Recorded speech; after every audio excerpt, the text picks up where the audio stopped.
melancólica, por exemplo. Né? O cara que está no canto do bar, assim, tomando alguma coisa num formato melancólico, está tomando rabo de galo, Maria Mole, né? Pô, o cara que está tomando cerveja, o cara pode tomar uma para matar a sede, no meio do dia, aquele calorão, toma sozinho, mas ele pega o copo e faz o brinde com a própria com a garrafa, né? Com a garrafa. A cerveja traz isso, de você meio que ter um brinde embutido, né? Na cerveja que você consome. Exato. É uma coisa muito gostosa. E uma coisa que é engraçada, que o pouco tempo que eu tô nesse meio, eu vejo que tem muita gente preocupada com isso, né? Porque tem um pessoal se formando aí em sommelier e vem com aquela coisa de, não, mas eu tô sentindo que é aquele cara que fica chato, né? Fica procurando defeito, fica procurando não sei o quê. E, inclusive, a gente até brincou uma vez, que como eu trabalho com história em quadrinhos, eu brinquei com os amigos meus que a gente criaria um personagem que seria um sommelier de iogurte, alguma coisa assim, que era pra brincar, né? Com esse cara que fica, eu acho que extasiado demais, assim, empolgado demais e fica, sabe, cheirando água para saber se... sommelier de isotônico. Exato, sommelier de isotônico. Tem uma questão muito, muito importante, que é assim, ninguém faz uma cerveja para ela ser ruim. Exato. Ninguém. Exatamente. Né? Então tem toda uma questão envolvida com uma questão de proposta. Aqui a gente está falando, quando eu abri essa cerveja de servir, eu falei exatamente o que era a proposta dela. Seja leve, com uma carga sensorial mais baixa, para tomar em grandes volumes, sossegado. Se você pega uma cerveja dessa, imaginando no próprio padrão do padrão do trigo, algo como uma Weizenbock ou uma Hopfeis, você não vai gostar. Você pega uma cerveja imaginando aquele trigo padrão, turvo, você não vai gostar. Então, o que acontece é que a maior parte das pessoas, quando começa, e aí vai acabar buscando esse lado chato, eles vão sem a informação do que é a proposta. Tá. Né? Então, assim, se o cara é consumidor de Pilsner, toma Pilsner, está no dia a dia daquelas, muito bem. Aí, em determinado momento, ele toma uma cerveja, como chama? St. Nicholas. Você conhece St. Nicholas? St. Nicholas, ontem, dia 6 de dezembro, uma cerveja que ela uma proposta muito bacana, ela é lançada uma vez por ano para homenagear São Nicolau. E é exatamente por isso, então todo 6 de dezembro ela vem ao mercado. É uma cerveja doce pra caramba, com 14,3% de álcool. É uma cerveja que é um licor. Então quando eu monto uma degustação, eu coloco essa cerveja e eu indico, tomem uma garrafinha a cada 4 pessoas. Então assim, temperatura fresca, nada de gelar, também não adianta nada. Então você serve como digestivo, final de refeição. Vai começar a sobremesa, põe para gelar. Quando você for consumir, ela está fresca, está bacana, não está gelada. Se você, a partir de uma Pilsner, você pega uma cerveja dessa com 14% de álcool, a primeira coisa que vai acontecer é você não gostar. Exato. Você vai falar, nossa, coisa doce, coisa enjoativa. Exato. A partir do momento que eu te explico e falo, olha, é uma cerveja doce, é uma cerveja que não dá para ser diferente. A gente está falando de 14% de álcool. Para você gerar o álcool, você tem que ter o açúcar. Né? Não tem milagre, você não consegue gerar o álcool sem ter o residual de doçura, muito bem, enfim. Tem métodos, mas de uma maneira geral, você pega esse formato de cerveja com bastante álcool, o cara toma porque tem álcool, a gente fala que é cerveja pré-balada, né? Então normalmente são desequilibradas e essa não é. Essa é uma cerveja incrível, incrível. Só que quando o cara não sabe o que esperar da cerveja, ele não gosta. E aí mete o pau. E aí você pega gente que eu já vi assim várias, não os profissionais, mas gente de contato de dia a dia na loja, que a gente oferece, que a gente serve. De cara pegar por exemplo, a Rochefort 10, que é a número 3 da minha lista, uma cerveja absolutamente incrível, e o cara pegar e falar, pô, mas é muito doce. Então a proposta, a cerveja é doce, e ainda bem que ela seja, porque a proposta dela é exatamente essa. O erro não está na cerveja, o erro está na interpretação do que ela está te oferecendo. Exatamente. Né? Então o cara que começa a trabalhar com isso, ou com qualquer outra coisa, o cara que está começando no mercado, ele tem uma tendência de querer mostrar serviço.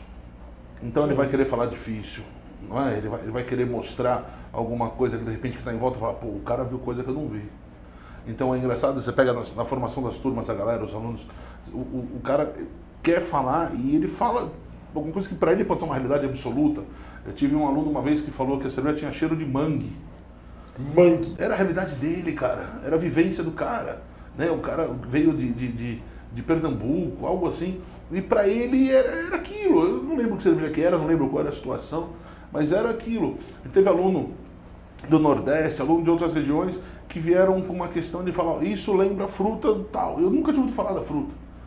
Aí o cara vem com a foto, mostra, procura no Google, acha lá, fala, isso aqui que eu quis te mostrar, falei que era. Eu vou falar que não é?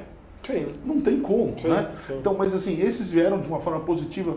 Tem o cara que realmente ele pode simplesmente chegar e nesse sentido de querer mostrar o serviço, ele vai querer falar mal do trabalho dos outros. Isso que é o problema. Como eu comecei todo esse discurso agora, que foi praticamente um discurso, não foi um diálogo, ninguém faz cerveja para ser ruim. Sim. Ninguém. Sim. Tá? Então, eu acho problemas acontecem. Às vezes o problema não é do cervejeiro, o problema não é da fábrica. O problema é de como a cerveja foi armazenada no transporte, quanto tempo ela parou no porto, quanto tempo ela parou no caminhão, sabe? Quanto ela chacoalhou até chegar para você, pegou sol, enfim. O cara lá da produção não faz ideia do caminho que a cerveja percorreu até chegar no mundo de um cara. Vai num supermercado, chega no supermercado, aquele holofote em cima da cerveja ali 24 horas. Não dá pra ficar com a mesma qualidade de uma que era armazenada direitinho. A cerveja não gosta de luz de jeito nenhum. De jeito nenhum, cara. Então, às vezes o cara fala mal de uma cerveja e a proposta foi que ela veio de uma forma muito mais tranquila e aí ficou bacana. Ela veio de um jeito sofrido, cara. Não dá pra exigir que tenha a mesma qualidade, né? Exato, exatamente.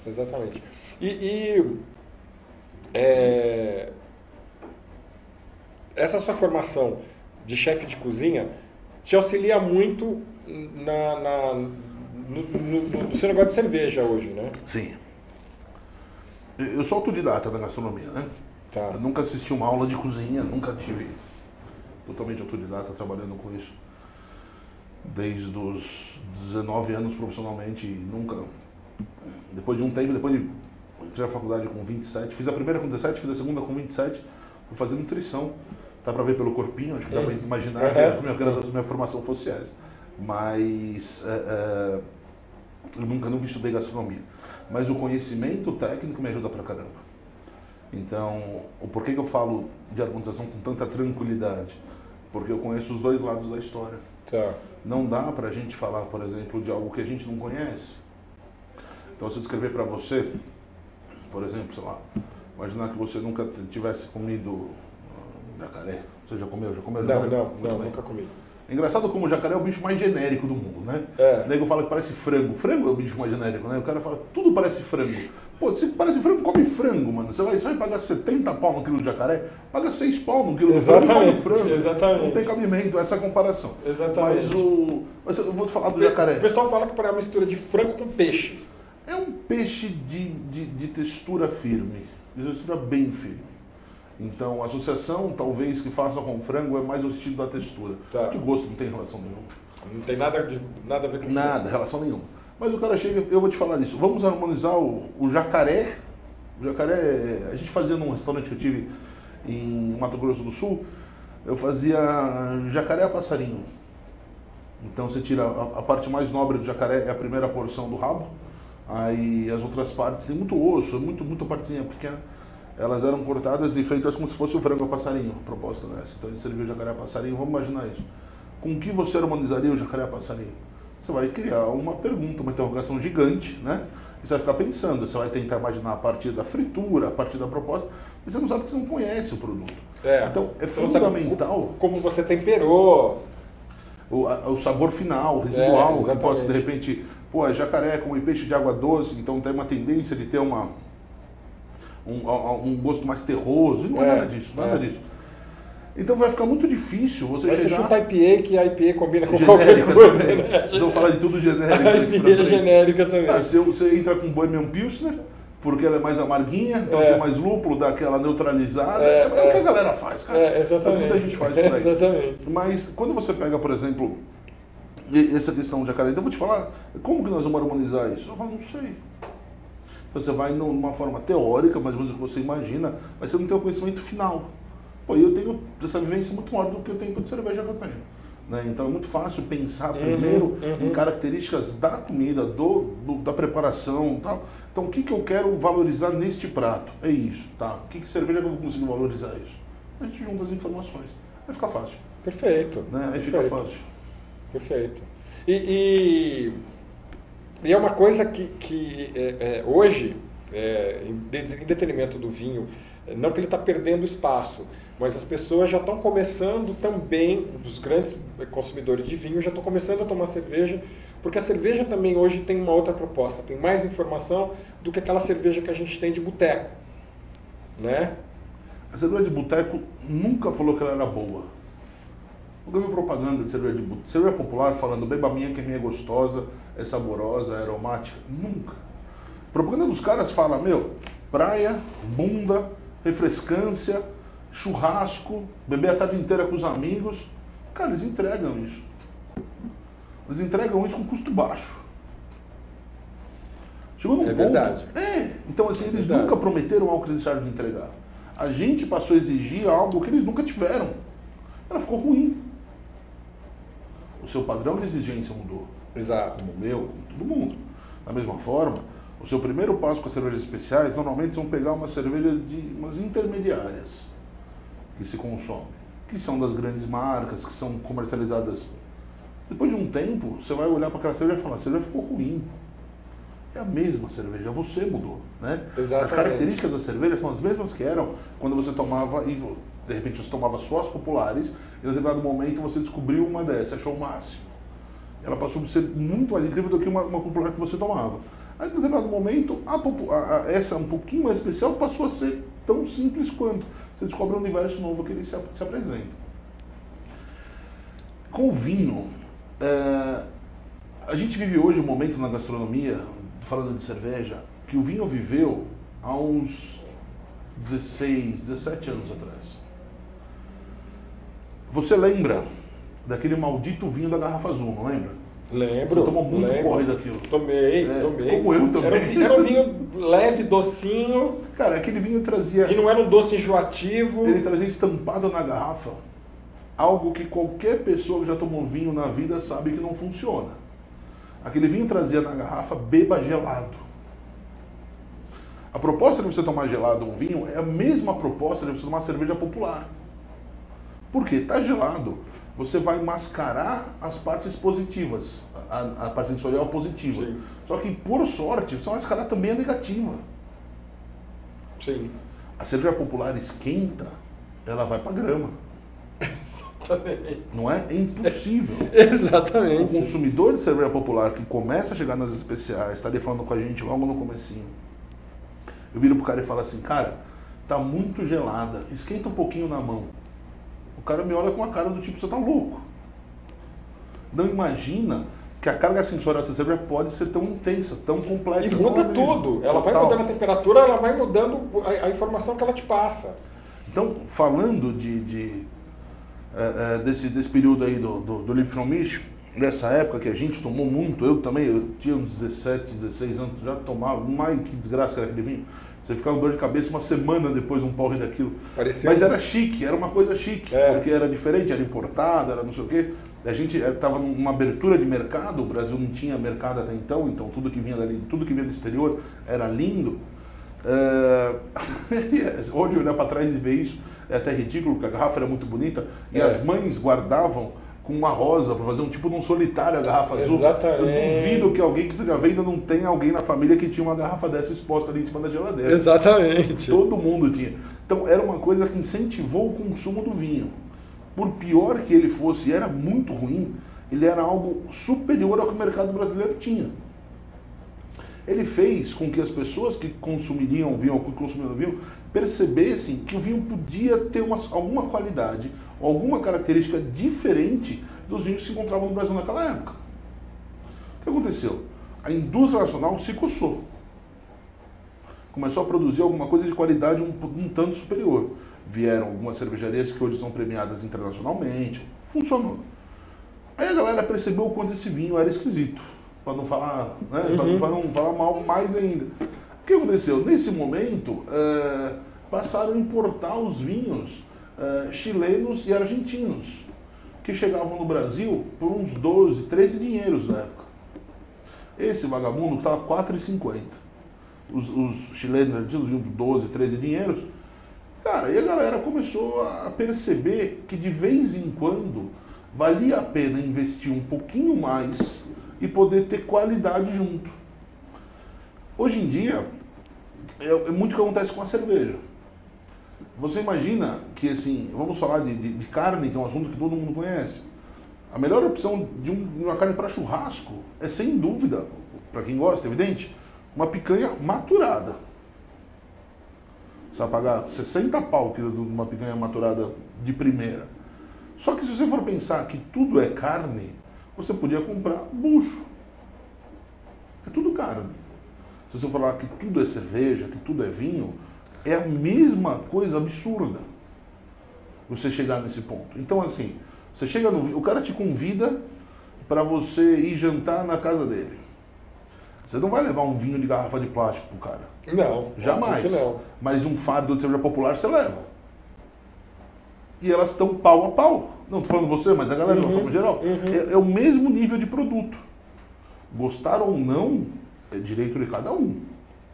Não é entrando nesse mérito. Mas é o mesmo momento. Então, assim, a gente tem um produto de massa, onde a massa percebe que pode ser legal ou pode não ser legal. Enfim, gosto para aquele momento. E aí, há brigas pela marca. Há o cara que veste a camisa de determinada cervejaria e não gosta nem um pouco da outra.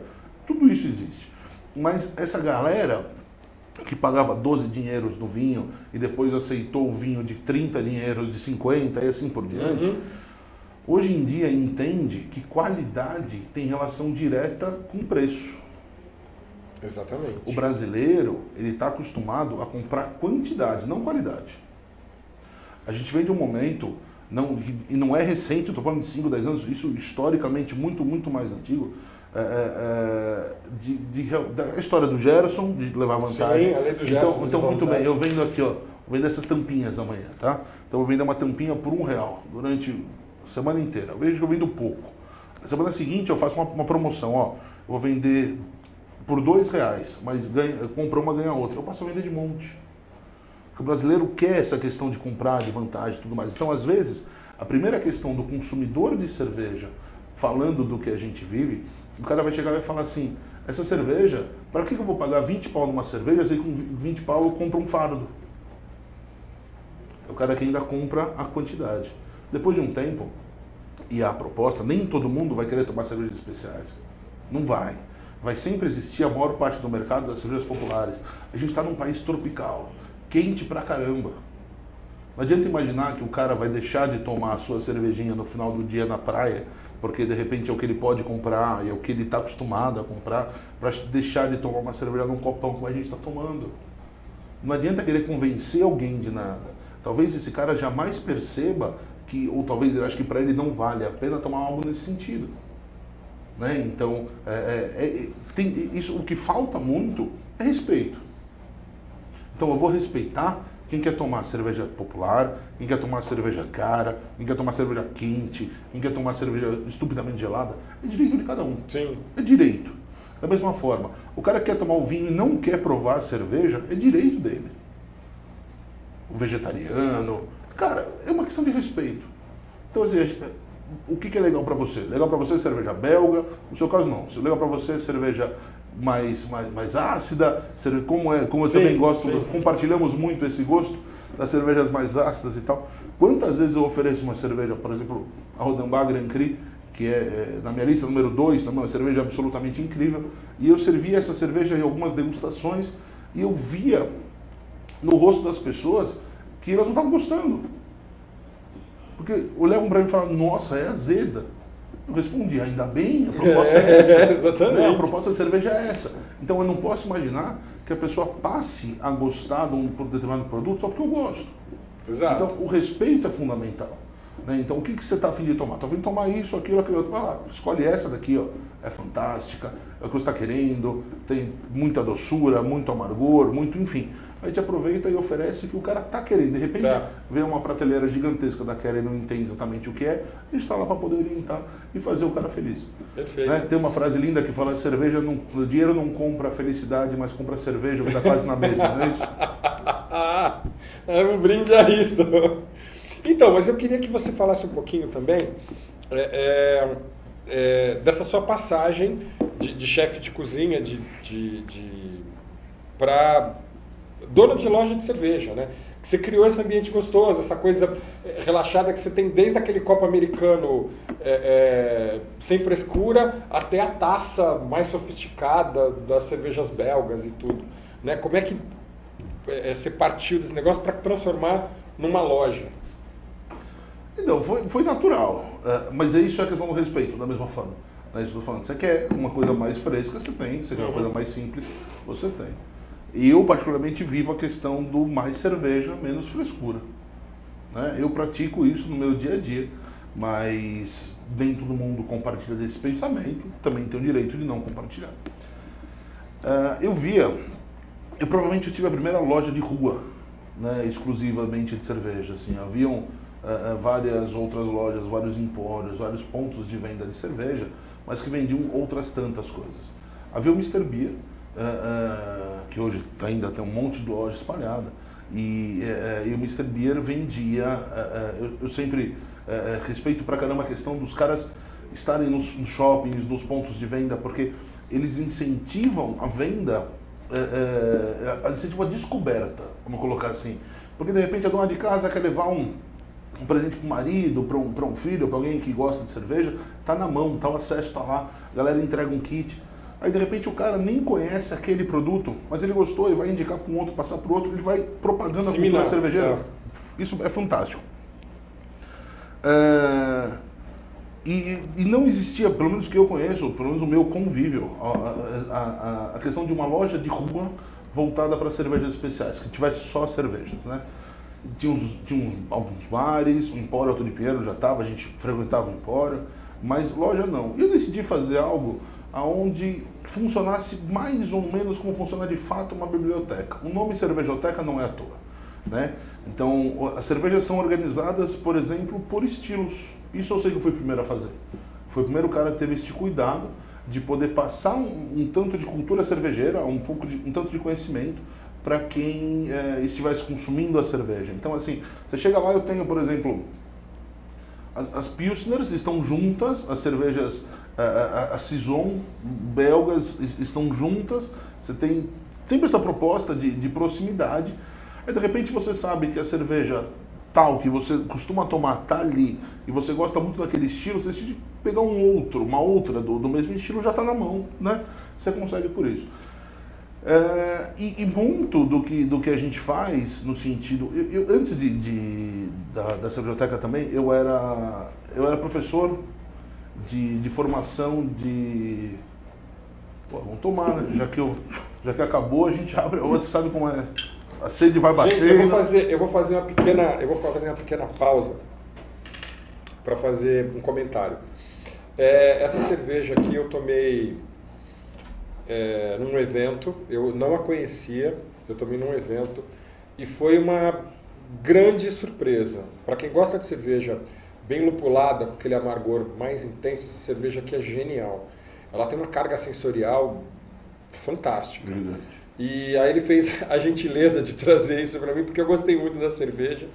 E realmente, para quem gosta de cerveja lupulada, essa Big Daddy IPA aqui é... Eles trouxeram da Bervine, importadora e distribuidora. O aroma dessa cerveja é algo... Eles trouxeram uma linha de 4 cervejarias americanas, todas elas realmente muito bacanas. E essa assim como a Scoop foram as duas que... Assim como a Scoop é uma outra cerveja que realmente caiu bem no gosto da galera. A Big Daddy ainda tem a versão Double dela, né, a Imperial IPA, que é a Double Daddy. E se já não fosse uma cerveja incrível também, vale o que a garrafa é linda. Silcada, é um show. Essa questão desses olhinhos, né, que eles colocam na garrafa, então a proposta dos caras... As garrafas têm isso e essa, a Double Daddy, é silcada até isso, é muito bacana. Né? Nossa senhora. Legal. O lúpulo é mágico, né, cara? O lúpulo é um negócio mágico. Ele fica um pouco mais mágico ainda quando você acompanha com cerveja, né? Exatamente. O lúpulo é um negócio realmente incrível. Eu inveja deles que fazem chá com lúpulo, entendeu? Né? Lá fora eles fazem chá com lúpulo. Coloca no travesseiro, né? Na média põe-se no travesseiro isso, né? Porque o lúpulo é calmante. Então essa característica calmante eles conseguiram trazer. em colocar nos travesseiros para que a pessoa sentisse aquele cheiro e tivesse uma noite melhor de sono. Nossa. Mas continuando a sua história de cervejoteca. Então, e eu dava aula de gastronomia, eu era professor de faculdade, dava aula de história da gastronomia. Dava outras de vez em quando, mas minha área era essa da história. E eu sempre achei que faltava um tanto de cultura cervejeira, faltava onde achar a cultura cervejeira. Então, tinha uma publicação no mercado, que não está mais aí hoje em dia. Aí, hoje em dia a gente já tem uma série de outras, inclusive a Revista da Cerveja, que é que tem maior destaque. Uma publicação incrível, não é porque eu sou colunista, mas realmente... e hoje a gente acha a maior parte dos meios de comunicação com uma área aberta para cervejas. Então, os principais sites, os principais jornais, então dentro das suas áreas de gastronomia, como sempre teve do vinho, nenhuma novidade, logo falando de vinho, agora abriram, então conseguindo colocar essa parte falando das cervejas especiais. E eu queria muito isso, eu sempre achei que faltava, a gente tinha um tanto de dificuldade em achar essa questão de cultura cervejeira, primeiro, sem essa questão da frescura, e com tanto de simplicidade. Porque falar difícil é muito fácil. Com certeza. Né? Explicar o porquê que eu sirvo uma cerveja dessa forma, porquê que eu tenho um copo dessa forma, porquê que essa temperatura de serviço, assim, em 10 palavras, isso é muito difícil. Mas é isso que o povo quer. Como a gente fala, o padrão Google. Exatamente. Né? O Google é tudo muito simples. Você vai na primeira página do Google, o que ela tem? Nada. Ela tem onde você escreve o que você quer, pesquisa, acabou. Mas vamos dizer, isso é a simplicidade que a gente tem. Então hoje em dia é tudo muito corrido, todo mundo trabalha, tem pressa, está sempre atrasado para alguma coisa.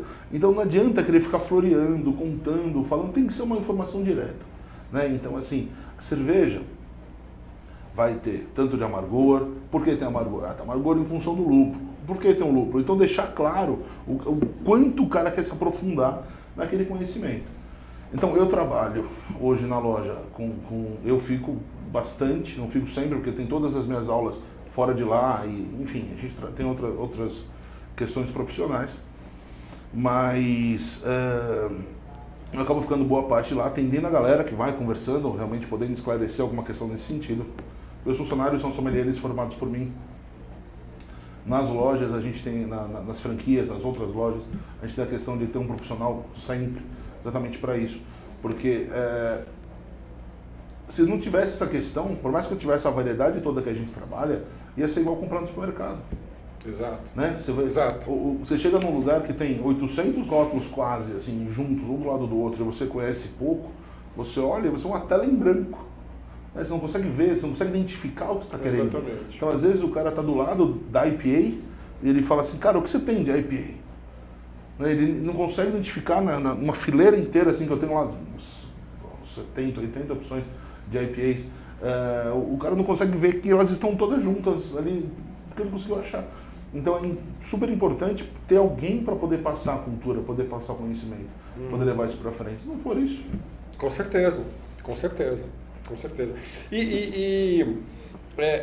Você começou com essa loja, aí você tem a sua loja e são mais 4 franquias. Hoje eu inaugurei a 5ª loja. 5ª franquia?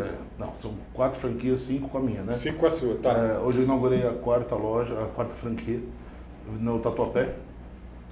Serra de Bragança 1522, 1255, algo que o valha, uma coisa assim, gente, desculpa, mas Serra de Bragança 1500 e tanto. Tem uma na Miguel Stefano, 200 e pouquinho, ali bem perto do metrô Saúde, que eu já fui lá, já conheci. Tem uma em Sorocaba, tem uma em Novo Hamburgo, que foi a primeira fora de São Paulo, do estado de São Paulo. Devo inaugurar esse ano, semana que vem, inclusive, a do Campo Belo, que vai ser na José Genuíno, pode ser? Enfim, eu acho que isso, o cara super bem informado, né, com as próprias lojas, de fato eu não lembro. Na José Genuíno e Genuíno Maciel. A cara não lembro. Tem no site, vai ter no site, desculpa, na página da Cervejoteca, vai ter essa informação lá. E a próxima é de Campinas.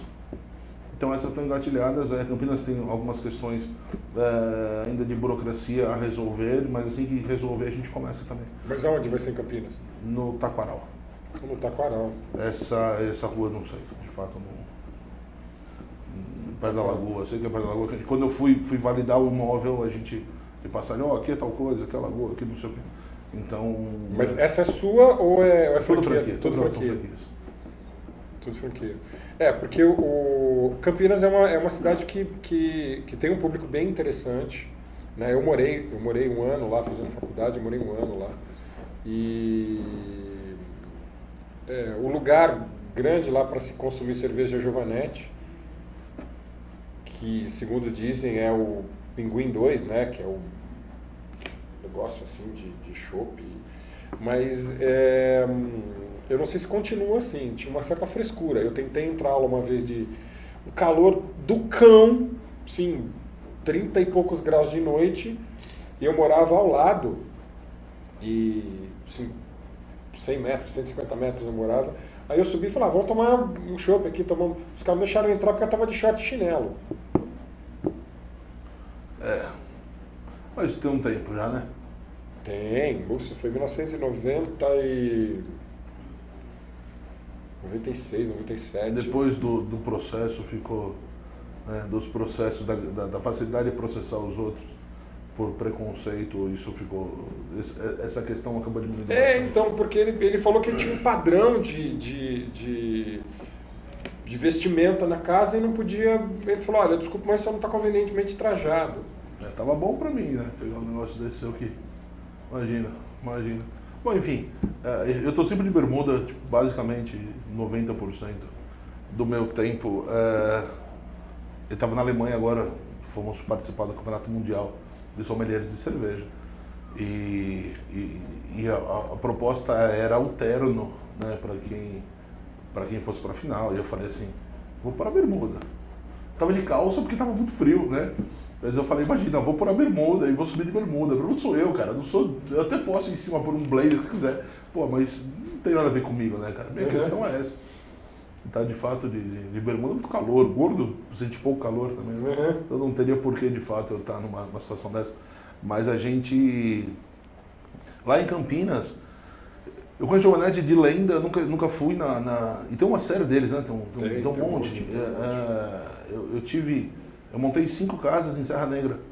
E Serra Negra está mais ou menos perto de Campinas. Eu sempre brincava que Campinas era a capital de Serra Negra. Né? Tudo que tinha que se resolver tinha que ir para Campinas.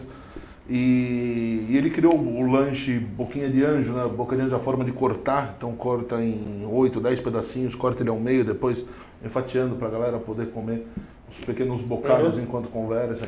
E Serra Negra era padrão, todo mundo tinha esses lanches montados dessa forma. Coisa que em São Paulo você não acha. De fato, não veio para cá, foi só para o interior. Essa proposta dos caras acabou não vindo para cá. Então, eu vejo no interior de São Paulo um ambiente propício, porque lá é muito mais quente do que aqui, né? Mesmo Campinas, no inverno, acaba tendo uma temperatura um pouco mais alta do que aqui em São Paulo. Então, eu acho que o consumo de cerveja lá seria uma coisa bem mais intensa. Mas, sabe, a gente não deixa de vender cerveja porque tá frio, cara. É verdade. A gente não deixa de vender. A gente tem cerveja para cada momento. Eu vou te dar um exemplo. Eu não tomaria a São Miklos, como eu te falei agora há pouco, eu não tomaria uma Belgian Strong Dark na praia. Evidente que eu não tomaria uma cerveja dessa na praia. Mas eu saio da praia, vou pro hotel, tomo meu banho do ar-condicionado e eu abro uma cerveja dessa. Né? Então é só uma questão de momento. Na praia não tem nada a ver. Mas você saiu do ambiente de sol na cabeça, cara, abraço. Você vai para o que realmente te agrada. E o inverno, eu nunca gostei de frio. Nunca suportei a ideia do frio, assim, né? Eu sempre gostei de tomar banho frio, de dormir descoberto, aquele tipo de coisa. Tudo a ver com calor. Acho que o único gordo do mundo que curte calor deve ser eu mesmo. Assim, a galera não curte de uma forma geral. Mas eu passei a gostar muito mais do inverno quando eu comecei a trabalhar com as cervejas especiais. Porque eu posso fazer o que se faz na Bélgica, que é pegar a cerveja da prateleira e degustar. Né? Então poder ter essa questão de tomar a cerveja quase em temperatura ambiente, cara, isso é fantástico. Isso é fantástico. Para quem gosta, para quem entende o que... Claro, não estou falando de tomar Pilsner. Tá? Não. Estou falando de uma cerveja que vai bater 8, 10, 9, 11% de álcool, assim, tipo, cerveja super alcoólica. Então pegar uma cerveja dessas que tem tudo a ver com o inverno e poder apreciar em temperatura ambiente, cara, é demais, é fantástico. Imagino que realmente, assim como eu disse, eu ainda estou nos primeiros passos dessa aprendizagem. Então, eu ainda venho com aquela coisa a cerveja tem que estar pelo menos fresquinha. Não é aquela coisa que nem antes que eu tomava cerveja congelando. Eu era dos poucos dos meus amigos na turma que botavam, mas ela congelou, estragou, joga fora. Eu falei, não, tá boa assim. Tá no jeito. Né? Tá ótima. Congela o copo, né? A caneca, aquela canecona de gelo ainda. E aí quando você descobre que isso é totalmente errado, que você não está sentindo paladar de absolutamente nada, porque o gelo mata todo e qualquer tipo de sabor que você possa sentir, e depois que você aprende isso, você começa a diminuir a quantidade de gelo que você tem na cerveja. Ela começa a ficar mais quente, né? Porque ela realmente vai te dando outras sensações. A gente tem uma regra simples de consumo que é assim, quanto maior o teor alcoólico, mais alta a temperatura de serviço. Tá? Então pegar, por exemplo, uma cerveja de 4% de álcool, uma Pilsner padrão, uma cerveja de trigo, enfim, 4, 4,5, 5, a gente está falando com tranquilidade para consumir perto dos 3 graus. Tranquilo, é uma cerveja para ser refrescante. Aí você vai querer fazer uma análise sensorial, é aí que você começa a ver, né, o show de horrores. Você vai pegar uma cerveja, uma Pilsner padrão, uma Kolsch, você coloca essa cerveja no copo e vai analisar, vai sentir o cheiro. Você vai ficar meia hora para concluir que ela tem cheiro de cerveja. Cara, não tem carga sensorial. Você vai conseguir achar um adocicado, um leve adocicado proveniente do malte, vai conseguir, de repente, alguma questão de lúpulo, alguma questão de herbal que ela traz, e acabou. Então, você quer achar carga sensorial de cerveja? Vai buscar uma cerveja belga. Vai pegar uma Imperial americana, com todo esse lúpulo que ela traz, isso é legal, aí você consegue. Né? Então, vamos falar, por exemplo, de novo, das propostas da cerveja. Então, se você quiser fazer uma análise sensorial sobre uma cerveja que não tem carga sensorial, cara, vai ficar ridículo. Exatamente. Então, tem cervejas que foram feitas para serem refrescantes, tomadas em grandes volumes, em grandes goles, sem compromisso nenhum, com um brinde, com um sorriso, porque é legal. A cerveja é legal estar com os amigos e tal. Essa cerveja você vai tomar de forma descontraída. E aí você tem um copo grande. Esse copo tem um fundamento, porque você coloca uma garrafa inteira, essa cerveja não tem sedimento no fundo, mas as outras tantas têm. Aí você coloca o sedimento para poder servir, que o sedimento espalhe por toda a garrafa. Muito bem. Você tem, por exemplo, a cerveja, o copo de padrão de boca larga. Os pint. São todos iguais, o fundamento dele. Pint, caneca, cara, igual. Por que você faz isso? Você toma em grandes goles, em grandes volumes. Você põe, toma, põe, toma, põe, toma. Não é isso que todo mundo faz? Não toma na caneca? Como se faz em Munique, como se faz na Alemanha de uma forma geral, como se faz no Brasil, com caldeireta, com pint, na Inglaterra, a mesma proposta. E você tem as taças. A taça é legal porque ela vai te aproximar o nariz do fundo onde tem cerveja. Por exemplo, você coloca um copo lindo, né? Mas você coloca uma cerveja belga, ela vai estar aqui embaixo. Cara, você não chega no aroma, uma das partes mais ricas dela, que é o aroma. Quando serve numa taça, você consegue aproximar o nariz do fundo, consegue cheirar, consegue aproximar. É mais ou menos isso. Então, e aí, essas 3 taças, esses 3 formatos de copos são a base. A partir daí, vamos falar de uma taça belga. Uma assim, uma assim, uma assim, uma assim. Cara, é preciosismo. É impossível você falar que a marca tal é melhor com essa e não é com essa, e aí ela tem meio centímetro de diferença de angulação. Cara, não dá. Então aí cai numa questão de preciosismo, uma questão de marketing da cerveja, e é fantástico. Com certeza. O cara poder vender um copo da sua cerveja por mais de R$100. Então, assim, os americanos são craques nisso, sempre foram qualquer coisa. Os europeus fazem isso muito bem feito.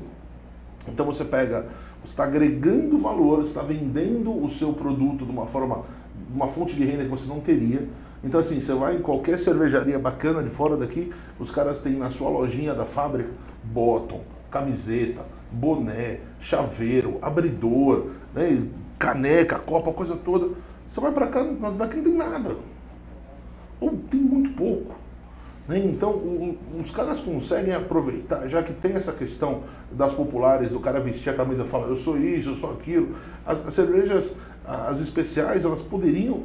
Quem toma cerveja acaba sendo um pouco mais aberto a escolher, a aceitar novas opções. Então, acaba não sendo tão restrito a essa ou aquela marca. Então, o cara vai, busca, conhece, muito bem. Então o cara vai numa cervejaria, vai visitar a cervejaria, o que ele vai conseguir comprar de lembrança para levar para casa é o que ele compra no mercado. É verdade. Então isso é um pouco de falta de visão comercial. Então o cara tem o seu copo trabalhado, o seu copo bonitinho. E eu vou te falar uma coisa que você viu a foto, eu te mostrei a foto ontem, hoje chegou o modelo. Eu fiz uma coleção de copos.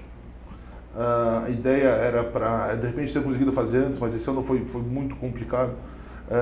Eu fiz uma coleção, essa primeira edição, uma parceria com a Ana Guerra, artista plástica incrível, e eu escolhi 4 obras dela, e nós reproduzimos as 4 obras dela, um em cada pint, e eu criei a coleção Art on Pint 2014, exatamente para poder ter algo da Cervejoteca, porque eu acho que a gente trabalha muito essa questão de poder aproximar as culturas. E a arte é muito legal, como é a música. Certeza, né? Com certeza. E eu optei por fazer isso, e assim, nesse momento, o que menos está importando é a questão comercial. Eu acho assim, não conheço ninguém em nível nacional que tenha feito algo nesse formato, de poder trazer um artista, de poder fazer um trabalho nesse sentido. Eu achei muito legal o fato de poder aproximar as duas coisas. Né? Ela pintou a Bamberg por dentro, acho que teve uma outra cervejaria que ela tem uma parede com uma arte linda, mas nos copos eu fiz, eu lancei a primeira coleção agora e está muito bacana. Semana chega e aí a hora para que você for na loja você tem um para lá te esperando. Obrigado. Bom, a gente chegou ao final, eu queria que você, site, Facebook, endereço, telefone, tudo que você puder dar, tudo que eu lembrar, né? Tudo que você lembrar, né, para as pessoas te acharem, conversarem. Gente, é uma simpatia. Vocês sentam para tomar cerveja com ele na loja, você acaba saindo de lá, porque a conversa vai cerveja, e a hora que você descobre já é meia-noite, 1h da manhã, e acabou o dinheiro, acabou... Né? Lá é barato pra caramba. Não, Eu falo lá, o dono lá é um babaca, não sabe precificar. Faz essas cervejas Mas graças a Deus que tem esses lugares assim pra gente beber. Baratinha lá. Cara, eu tô na loja, na matriz na Cena Madureira.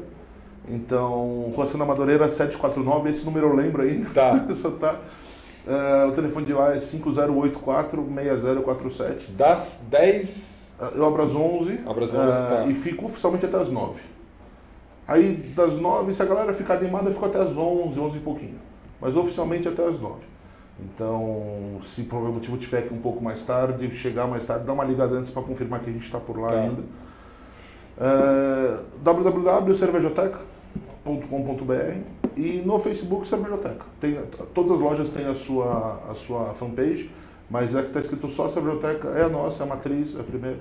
E foi lá que tudo começou, falar que eu falo que é o lugar mais legal do mundo, e o legal de poder fazer as outras lojinhas é que a gente tem em cada lojinha um pedaço do lugar mais legal do mundo, né? E é muito bacana poder visitar. Hoje, por exemplo, fui na inauguração, ou quando eu vou na Saúde, eu acabo indo nas outras lojas e vejo que o clima é muito próximo, né? Que a mesma questão da galera que não se conhece, tomando cerveja junto, se aproximando, brindando, trocando, olha essa que eu tomei e tal. Então, pô, é uma puta realização saber que... Isso aconteceu ontem. Isso aconteceu ontem. Mas que a galera tá curtindo a cerveja, né? Da forma que eu meio que idealizei no começo, esse lugar de liberdade. Tô feliz pra caramba com isso. Maravilha, parabéns. Muito obrigado. Gente, Cervejoteca, um grande lugar para você conhecer, beber, aprender sobre cerveja e fazer novos amigos. É um lugar realmente muito legal. Então, convido vocês a irem, quem sabe a gente se encontra por lá, né? Um super obrigado para você, um grande final de semana. Não esqueça, bebida e direção não combinem, não é uma coisa que combina. E se você for beber, por favor, me chame. Nós dois. Tá? Vamos lá na loja e chama nós dois. Obrigado, gente. Um super sábado, um grande domingo e até semana que vem com mais Beer Lovers. Tchau!